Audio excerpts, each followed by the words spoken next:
5. Pada kesempatan kali ini saya akan mewawancarai salah satu pegawai yang ada di kantor Kementerian Agama Kabupaten Gorontalo Utara. Saya sebut nama beliau Bapak Irsatya Ngabito selaku pelaksana humas di kantor Kementerian Kabupaten Gorontalo Utara.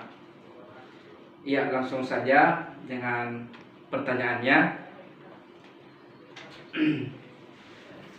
Dalam setiap instansi atau perkantoran ada bagian hubungan masyarakat atau disebut dengan humas. Nah, bagaimana cara memperkenalkan kantor atau mempromosikan kantor Kemenak ke masyarakat? Ya, baik, terima kasih. Jadi di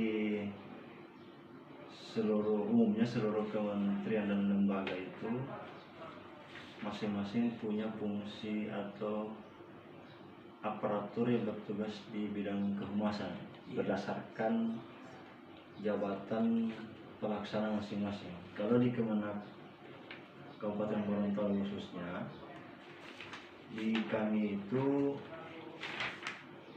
selaku penyiap bahan dan pendapat umum, penyiap bahan informasi dan pendapat umum. Tapi memang secara sudah dikenal oleh beberapa kalangan, umumnya itu adalah humas atau kehumasan. Nah, terkait dengan itu pertanyaan tadi, di kami itu humas melakukan updating informasi, mengolah informasi, dan kemudian menyiarkan ke seluruh media yang ada, termasuk untuk Bogor sendiri. Tim humas memiliki 4 media yang dikelola tim humas. Ada blog, ada Facebook, ada YouTube, sama Instagram. Jadi semua aktivitas lembaga atau program pelaksanaan lembaga itu kami sebar di masing-masing media yang ada agar masyarakat bisa menjangkau seluruh aktivitas Kemenak. Itu poin yang satu.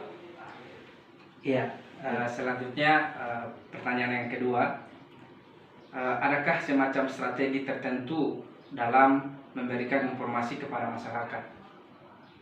Oh iya, ya, strategi itu penting agar informasi itu sampai dan mudah dicerna oleh penerima informasi, dari tata bahasa dan desain warna saat menyampaikan informasi, supaya setiap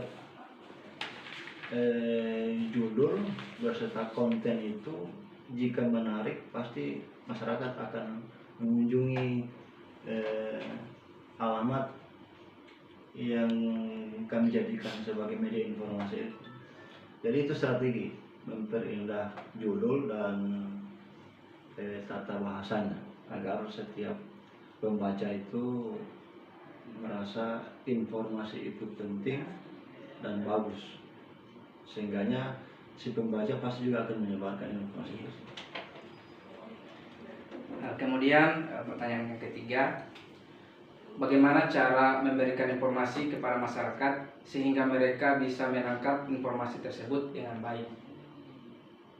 Jadi caranya tadi, selain penerapan strategi dan melalui media yang ada, juga langsung ke masyarakat tatap muka, baik melalui kegiatan kantor di setiap kunjungan masyarakat atau lewat media yang ada. Intinya semua program Kemenak itu bisa sampai ke seluruh masyarakat, khususnya di Gorontalo Utara. Iya, ini pertanyaan terakhir. Oke. Adakah cara atau semacam metode yang digunakan untuk bisa mencegah masuk atau keluarnya berita hoax? Oh iya, ini penting. Hoax itu sederhananya berita bohong, atau berita yang tidak dikuatkan oleh data fakta yang berasal dari sumber asli. Iya. Gitu. Jadi di kami itu bukan hanya sekedar humas, termasuk seluruh aparatur Kemenak yang ada. Karena salah satu potensi perpecahan itu dari informasi, maka di kami itu, kalaupun berita itu dianggap benar, belum langsung disebar. Artinya melihat manfaatnya. Sekalipun itu berita benar, tapi kalau penyebarannya yang benar itu bisa menimbulkan mudarat, mending hanya untuk konsumsi pembaca. Karena kategori penerima informasi atau pembaca itu bermacam-macam. Ada yang mampu mencerna, ada yang bisa langsung mencikapi informasi itu sebelum mencari tahu bahwa informasi itu baik, benar, atau sesuai dengan fakta yang ada. Terima kasih. Iya. Aman. Terima kasih kepada Bapak sudah meluangkan waktu untuk menjawab pertanyaan-pertanyaan yang saya lontarkan. Ya, sekian dari saya. Assalamualaikum warahmatullahi wabarakatuh. Waalaikumsalam warahmatullahi wabarakatuh.